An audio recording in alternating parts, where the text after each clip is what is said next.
New Jersey, widely known as the Garden State because of the quiet natural beauty of her countryside, is the second most densely populated state in the Union, second only to Rhode Island, the nation's toy-in area. 1/4 of her people live in 6 bustling active cities, each having a population of more than 100,000. Keenly do these people, many of them workers in high-speed modern factories, appreciate the need of parks and areas for outdoor recreation. Out of Jersey City, Newark, Camden, Trenton, Patterson, Passaic, and other large centers, they flock by the thousands, afoot, by bus, streetcar, train, or in their own autos whenever the weather is fair.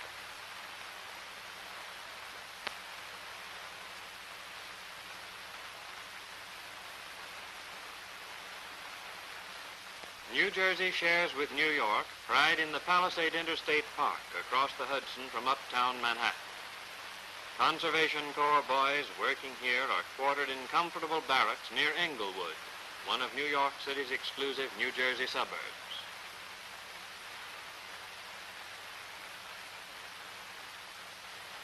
Their task is to control erosion along the mighty river which cut through the Hudson Valley and left the Palisades towering as one of the impressive scenic spectacles in the East. Camps thronged by pleasure seekers who reach them in canoes and powerboats are constantly threatened by the buffeting of the stream. Here the boys are going in at low tide to get rocks for riprapping to protect the stream banks from erosion.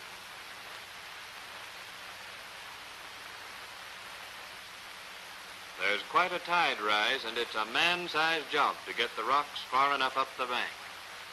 Occasionally in areas of this sort, serious accidents are caused by rock falls and landslides.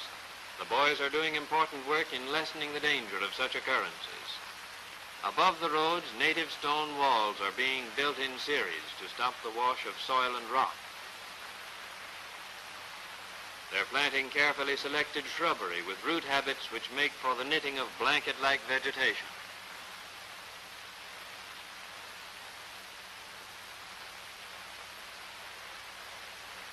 Those who have seen the Palisades, particularly from the New York side, have been impressed with the sheerness of their face. These are Conservation Corps enrollees scrambling here and not Rocky Mountain sheep.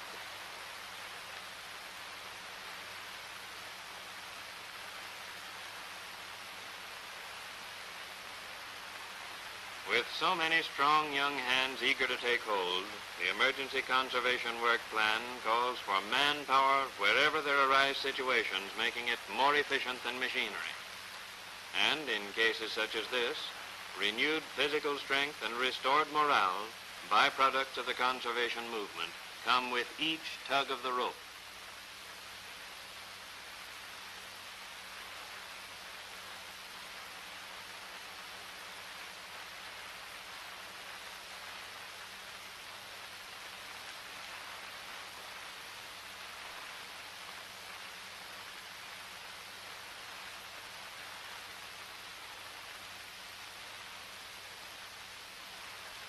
High Point State Park, 2,000 feet up in the Kittatinny Mountains, is the wildest park in the state. It attracts 750,000 visitors a year. A major improvement here, made possible through the conservation program, will be a large recreational lake on the acreage these boys are clearing. Fresh, pure water from numerous mountain streams will feed it. Their natural beauty is being enhanced and not destroyed by the necessary cleaning and deepening of their channels. Throughout the reservation, there are many of these interesting old stone walls covered with moss and vines. This one is being restored.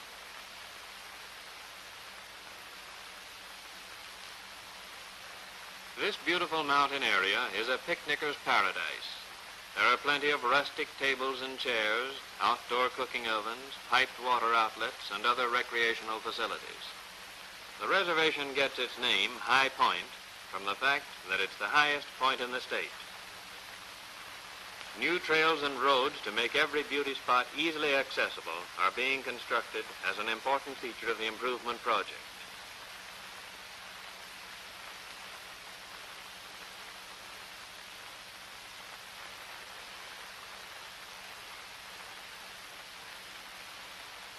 is some fire insurance work, not so spectacular, but probably as valuable to present and future generations as anything the Conservation Corps boys are doing.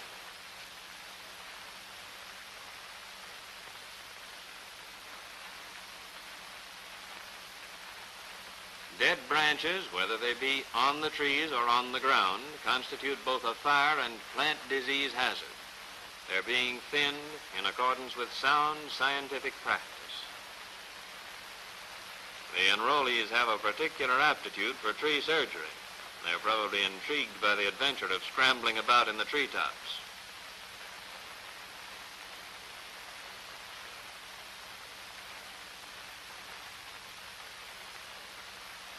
Someone has just blown the whistle for chow.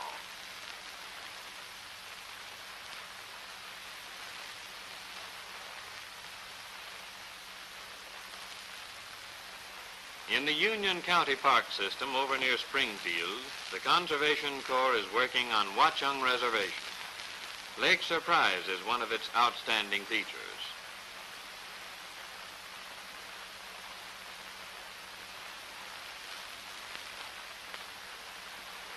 Attractive spots like these, picturesque cabins approached by terrace paths, are frequently encountered along its shores.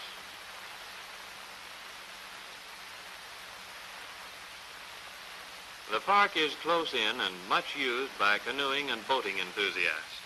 Much of the work being done here will ensure greater safety for those who use the park facilities.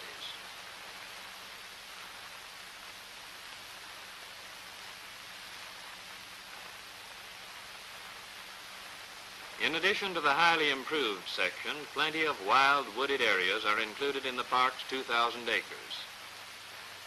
Tent caterpillars are a constant threat in all timber tracts. They would eat the foliage and destroy the trees if left alone. But north or south, east or west, wherever the Conservation Corps is in the woods, insect pest control is definitely on its schedule. And the fuzzy worms are getting a fine run for their lives in Union County. The boys hunt them high and low, and the job they do in these park forests is thorough.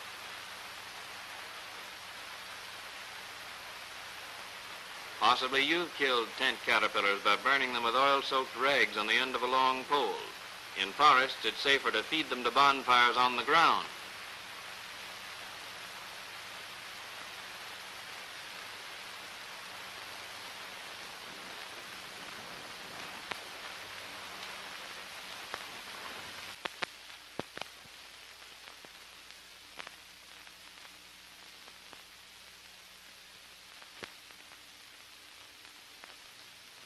South Mountain Reservation in the Essex County Park system near the Oranges is in the backyard of one of the most thickly populated sections of the state. There are 2,500 acres, much of it heavily timbered. Under expert supervision, Conservation Corps workers are cleaning up the woods where they need it for fire protection. The reservation has long been interlaced with fine roads, bridle paths, and trails. Underbrush clearing and roadside planting are important improvement projects here.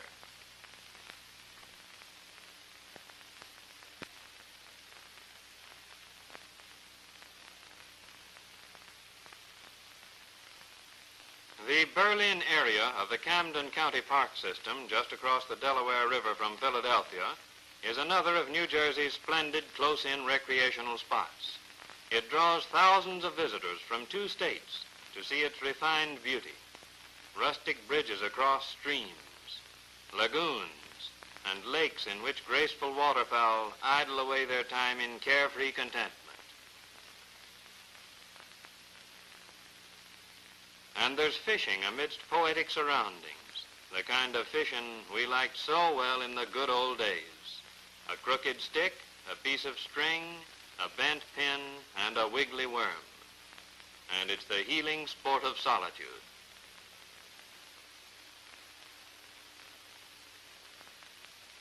These boys must think they can catch fish better by hand.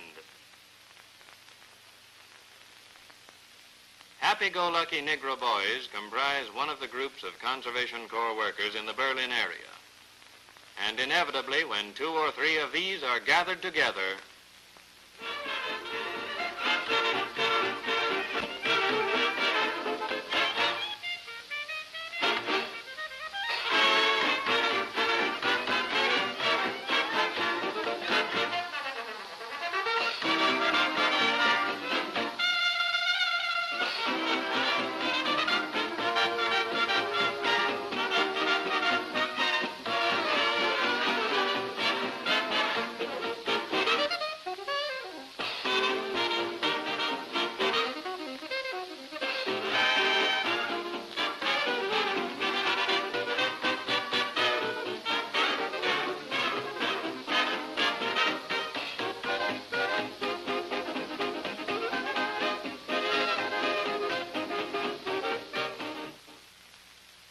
boys are housed in comfortable barracks in the immediate vicinity of the park and are able to constantly enjoy many of the scenic beauties which have been arranged for the visiting public.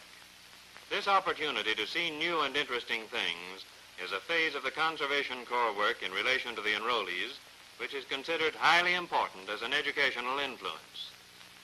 The formal recreational features in this Camden County Park are already well developed, and some of the work now being done has to do with the further improvement of these facilities.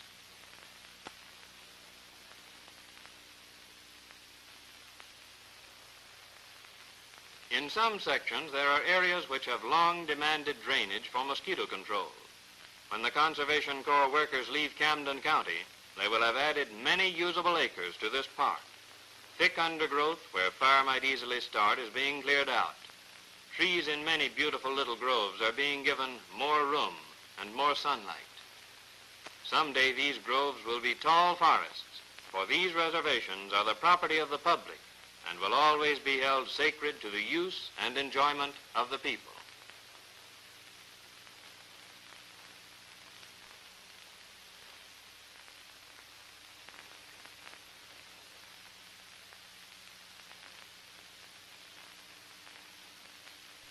A good lake, abundantly used for recreational purposes, is the feature at Parvin State Park.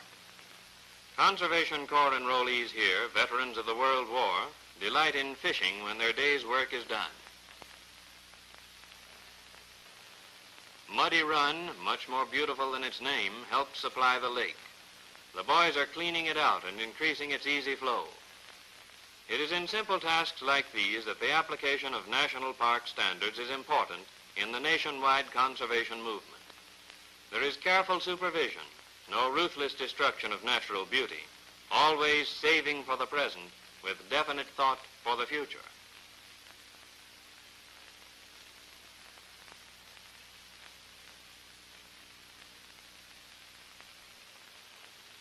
A great deal of cribbing and dock work is being done along the shores of the lake.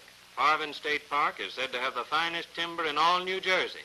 Much of it is white oak, and maybe that's why the boys seem to be working so hard. Life in a Conservation Corps camp makes one more or less a jack of all trades. This paint job on one of the camp buildings looks easy. An idling truck motor supplies compression for the spray gun.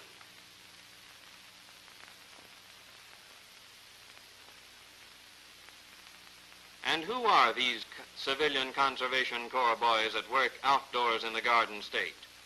They are some of the more than 1 million youths and World War veterans who have served with the Corps since it became a reality through presidential order in April 1933. Emergency conservation work has expanded tremendously as the program moved along. At the beginning of 1935, the Corps reached a new peak in size, 370,000 enrollees at work at the same time. 348 companies working in 41 of the 48 states were at that time assigned to state park improvements, such as those you have just seen in New Jersey. Out of the bewilderment of enforced idleness, they have come to put into action the idea of parks and the awakening of the people to the facts of conservation and recreation, to build themselves into finer human beings, and to contribute to the care of their dependents. During the first 15 months, the 9,343 enrollees from the Garden State, through the $25 monthly allotments to their families, sent home $2,400,000 to buy the necessities of life and to further the cause of recovery. A magnificent army of youth and peace, enlisted in the furtherance of a recovery effort founded on the fundamental good sense of conservation.